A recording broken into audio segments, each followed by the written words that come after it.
Baik, ketemu lagi dengan Nikita di mata kuliah statistika, masih dengan channel yang sama, tetap asik gitu.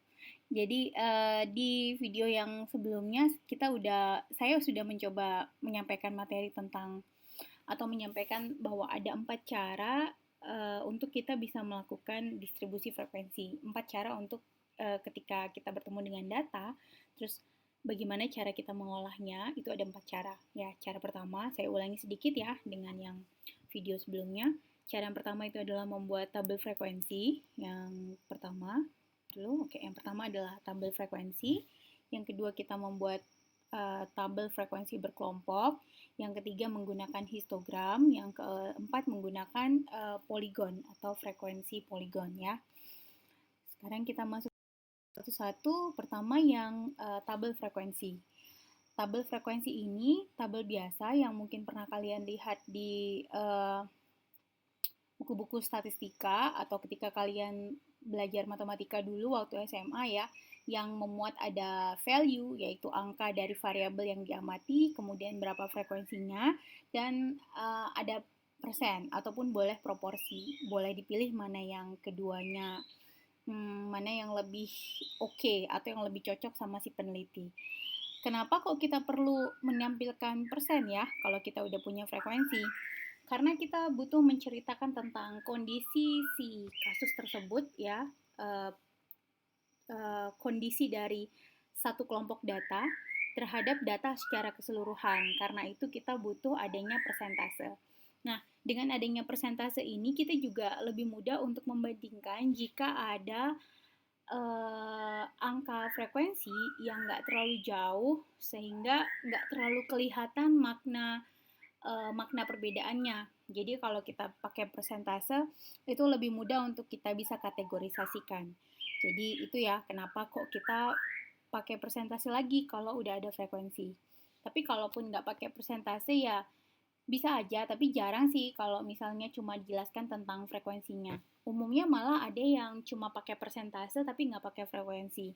Tapi ya itu nggak terlalu baik juga karena terus orang-orang juga jadi kayak nggak tahu ini berapa jumlah pengamatannya sehingga persentasenya bisa segitu gitu. Jadi yang paling ideal adalah ada frekuensi, ada jumlah pengamatannya dan ada persentase. Jadi perbandingan antara jumlah pengamatan satu kelas dengan total keseluruhannya. Oke, kemudian yang cara kedua dari distribusi frekuensi itu dikenal dengan nama tabel distribusi berkelompok. Menggunakan tabel distribusi berkelompok ini dapat kita gunakan kepada data yang sangat panjang value-nya. Rentangnya sangat panjang antara satu dengan yang lainnya. Misalnya kalau kita mau cerita tentang usia orang Indonesia itu kan rame ya. Ada yang usianya dari 0 sampai dengan 100 tahun mungkin ada orang di Indonesia ini umurnya. Jadi karena itu value-nya sangat panjang, range-nya sangat besar gitu. Jadi sebaiknya yang kita tampilkan adalah menggunakan data frekuensi berkelompok. Jadi ada jenjang. Jadi antara 0 sampai dengan 5 tahun itu frekuensinya berapa, 6 sampai dengan 10 tahun berapa frekuensinya. Itu contohnya. Nanti contohnya bisa saya kasih waktu kelas live ya, waktu kita kelas langsung. Kemudian umumnya juga digunakan kepada data yang memiliki desimal atau memiliki koma gitu. Jadi ada angka di belakang koma, menggunakan desimal yang sifatnya juga itu tadi besar dia range-nya. Ya, itu yang kelompok tabel distribusi berkelompok. Oke. Kemudian cara ketiganya itu kan ada histogram ya, ada histogram dan poligon. Kalian nggak perlu bingung sih gimana ya caranya bikin histogram atau poligon.